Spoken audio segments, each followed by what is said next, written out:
Γεια σας. Οι περισσότεροι, όταν ακούνε για συναλλαγές, σκέφτονται απλά θα ανέβει η αγορά ή θα πέσει. Σήμερα όμως θα δούμε κάτι πολύ πιο βαθύ. Θα δούμε πώς τα options γίνονται πραγματικά στρατηγικά εργαλεία. Όχι μόνο για να βγάλουμε κέρδος, αλλά και για να διαχειριστούμε το ρίσκο μας ή ακόμα και να δημιουργήσουμε εισόδημα. Αυτή είναι η ερώτηση που ξεκλειδώνει τα πάντα. Και ναι, η εύκολη απάντηση είναι ναι, αλλά η αλήθεια είναι ότι τα πράγματα είναι πολύ πιο ζουμερά, πολύ πιο ενδιαφέροντα. Γιατί πίσω από αυτή την απλή ερώτηση ανοίγεται ένας ολόκληρος κόσμος στρατηγικής που πάει πολύ μα πολύ πέρα από το απλό πάνω ή κάτω. Για να το καταλάβουμε καλύτερα, ας το φανταστούμε όλο αυτό σαν ένα εγχειρίδιο στρατηγικής, ένα playbook. Ξέρετε, σαν αυτά που έχουν οι προπονητές. Κάθε σελίδα του είναι και μια διαφορετική τακτική, ένα play, που είναι σχεδιασμένο για πολύ συγκεκριμένες συνθήκες της αγοράς. Λοιπόν, ορίστε και ο χάρτης της σημερινής μας διαδρομής.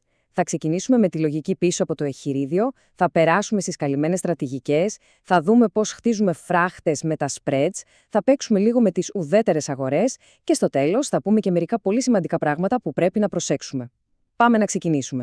Πρώτη ενότητα λοιπόν. Και πριν βουτήξουμε στο πώς γίνεται κάτι, πρέπει να σταθούμε λίγο στο γιατί. Είναι κρίσιμο να καταλάβουμε τη φιλοσοφία πίσω από κάθε κίνηση, γιατί, ξέρετε, κάθε στρατηγική σε αυτό το εγχειρίδιο έχει έναν πολύ συγκεκριμένο σκοπό.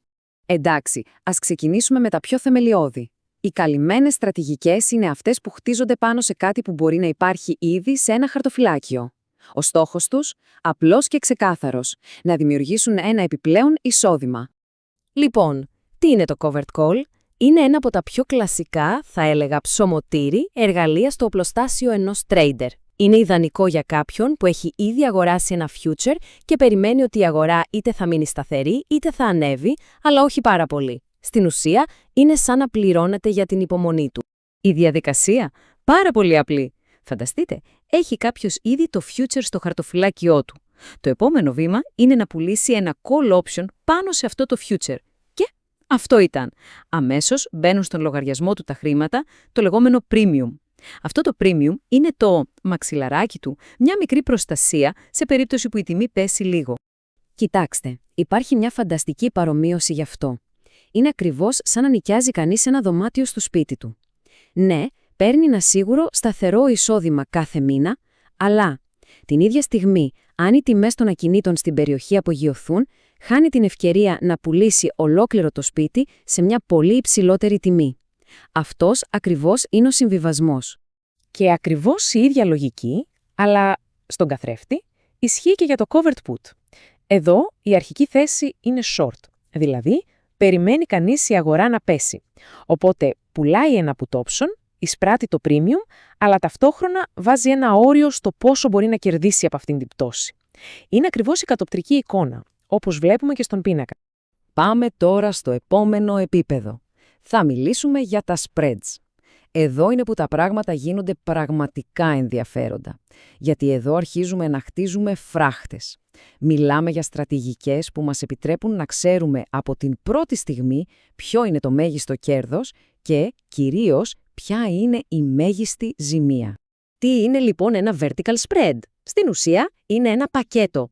Αγοράζεις ένα option και ταυτόχρονα πουλάς ένα άλλο. Με αυτόν τον τρόπο δημιουργείς μια θέση όπου το ρίσκο και η ανταμοιβή είναι απόλυτα καθορισμένα. Ξέρεις ακριβώς τους κανόνες του παιχνιδιού. Δεν υπάρχουν εκπλήξεις. Αυτή η ιδέα του φράχτη είναι τέλεια πραγματικά. Ουσιαστικά, χτίζεται ένας φράχτης γύρω από τη συναλλαγή. Και αυτός ο φράχτης ορίζει τα όρια του παιχνιδιού. Ξέρει κανείς πού σταματάει το κέρδος και το πιο σημαντικό απ' όλα, πού σταματάει η ζημιά. Αυτό δίνει τεράστια ασφάλεια και έλεγχο. Λοιπόν, υπάρχουν δύο βασικά είδη, δύο γεύσεις αν θέλετε. Τα debit spreads, όπου πληρώνουμε ένα μικρό ποσό για να ανοίξουμε τη θέση, με την ελπίδα να κερδίσουμε περισσότερα. Εδώ, το μέγιστο που μπορούμε να χάσουμε είναι αυτό ακριβώς το αρχικό ποσό.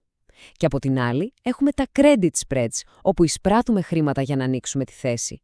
Εδώ, ο στόχος είναι τα options να λήξουν άχρηστα, ώστε να κρατήσουμε ολόκληρο το ποσό.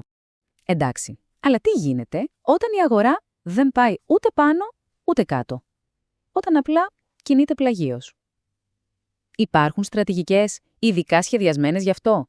Για αγορές που περιμένουμε να κινηθούν μέσα σε ένα συγκεκριμένο κανάλι τιμών, Εδώ μπαίνει στο παιχνίδι ο βασιλιάς αυτών των στρατηγικών, το Iron Condor.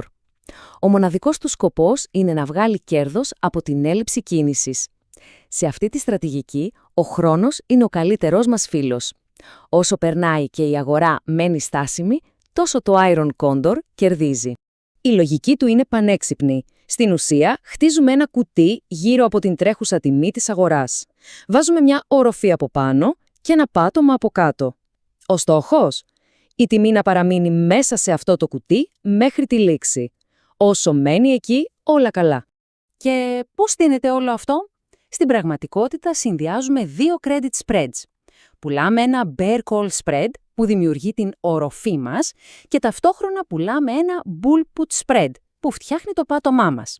Το τέλειο σενάριο, η τιμή να λήξει κάπου στη μέση, όλα τα options να εκπνεύσουν άχρηστα και να κρατήσουμε ολόκληρο το premium που εισπράξαμε στην αρχή. Και αν το Iron Condor είναι για αγορές που μένουν σε ένα εύρος, το Butterfly Spread είναι για τους ελεύθερους σκοπευτές. Είναι για εκείνους που πιστεύουν ότι η αγορά θα καταλήξει σε ένα πολύ συγκεκριμένο σημείο κατά τη λήξη. Είναι μια στρατηγική χειρουργικής ακρίβειας. Η κλασική του δομή είναι 1-2-1.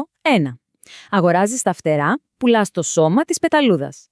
Το μέγιστο κέρδος έρχεται αν κατά τη λήξη, η τιμή του future είναι ακριβώς, μα ακριβώς πάνω στην τιμή εξάσκησης των δύο options που πουλήθηκαν. Όσο πιο μακριά κινείται η τιμή από αυτό το σημείο, τόσο το κέρδος μειώνεται. Και τώρα φτάνουμε σε κάτι πραγματικά κρίσιμο, μια πολύ σημαντική προειδοποίηση. Γιατί όλες αυτές οι στρατηγικές, όσο έξυπνες κι αν φαίνονται, κρύβουν παγίδες. Και υπάρχει μια συγκεκριμένη παγίδα στα spreads που πρέπει οπωσδήποτε όλοι να γνωρίζουμε. Ακούστε το καλά αυτό. Κίνδυνος λήξης, expiration risk, είναι κάτι που μπορεί να δημιουργήσει τεράστια προβλήματα αν δεν το προσέξουμε. Μπορεί να μετατρέψει μια κερδοφόρα θέση σε μια πολύ δυσάρεστη έκπληξη. Ας δούμε τι ακριβώς είναι. Τι μπορεί να πάει στραβά? Φανταστείτε η τιμή να λήξει ακριβώς ανάμεσα στα δύο μας strikes. Το ένα option μπορεί να ασκηθεί αυτόματα, ενώ το άλλο να λήξει άχρηστο. Το αποτέλεσμα? Το πρωί της Δευτέρας μπορεί να βρεθεί κανείς με μια θέση long ή short σε ένα future που δεν ήθελε ποτέ. Η λύση? Πάρα πολύ απλή αλλά κρίσιμη. Κλείνουμε τη θέση πριν πλησιάσει η λήξη. Δεν την αφήνουμε ποτέ στην τύχη της. Οπότε, ποιο είναι το βασικό συμπέρασμα? Ότι αυτές οι στρατηγικές δεν είναι μαγικά κόλπα. Είναι εργαλεία. Και όπως κάθε εργαλείο, το καθένα είναι φτιαγμένο για μια συγκεκριμένη δουλειά, έχει τις δικές του οδηγίες χρήσης και κρύβει τους δικούς του κινδύνους. Το ταξίδι στον κόσμο των στρατηγικών μόλις τώρα αρχίζει. Κάθε ένα από αυτά τα plays ανοίγει ένα νέο δρόμο σκέψης. Το ερώτημα δεν είναι απλά αν θα χρησιμοποιηθούν, αλλά πότε και γιατί. Η μελέτη είναι πάντα το πρώτο βήμα.